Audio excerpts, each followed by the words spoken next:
For the second part of this lab, we need to determine the activation energy.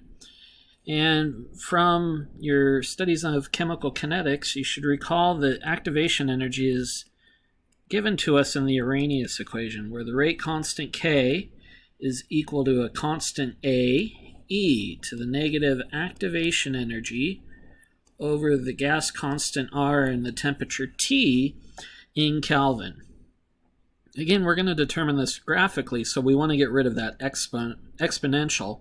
So again, we're going to take the natural log of both sides, and from that we're going to end up with the natural log of the rate constant K is equal to the natural log of the constant A plus the exponent in natural log. If you take e to ln or ln to e, it just becomes a constant, and they eliminate each other, and so what we're left with is negative EA over RT.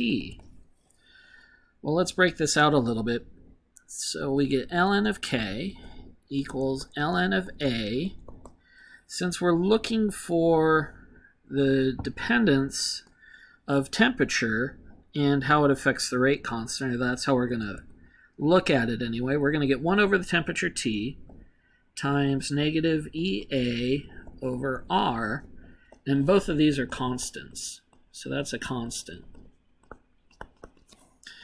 So if we make a plot of the natural log of the rate constant K as a function of 1 over temperature in Kelvin, what we're going to get is a line that looks something like this.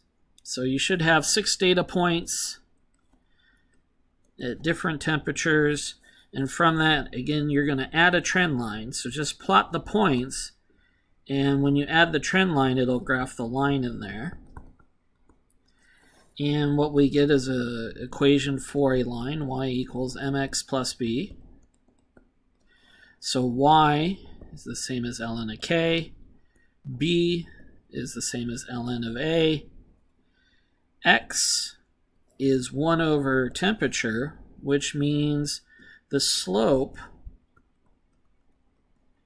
is equal to negative EA over R.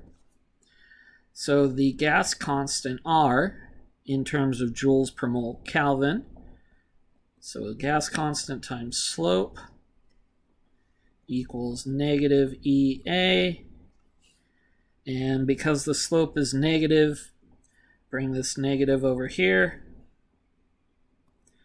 You'll find that R, negative R times the slope equals EA, and EA is always a positive number. So you got a negative slope times a negative sign times the 8.314 joules per mole for the gas constant. That'll give you an activation energy, hopefully in the thousands or tens of thousands of joules, maybe even as high as 100,000, I don't know. But that is how you go through and graphically determine the activation energy for this experiment. But you can't do that unless you have the rate constant K, which came from part 1.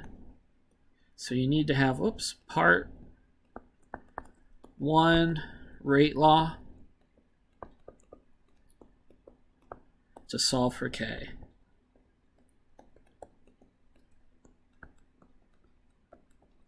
So in this lab report, you should have a grand total of 3 plots. 2 from part 1 and the Arrhenius equation from this part. And please make sure you budget your time, because this does take quite a bit of time to get all the conversion factors and calculations of molarity and rates calculated. So better to start sooner than later. All right, well, you guys have a good one and have fun writing it up.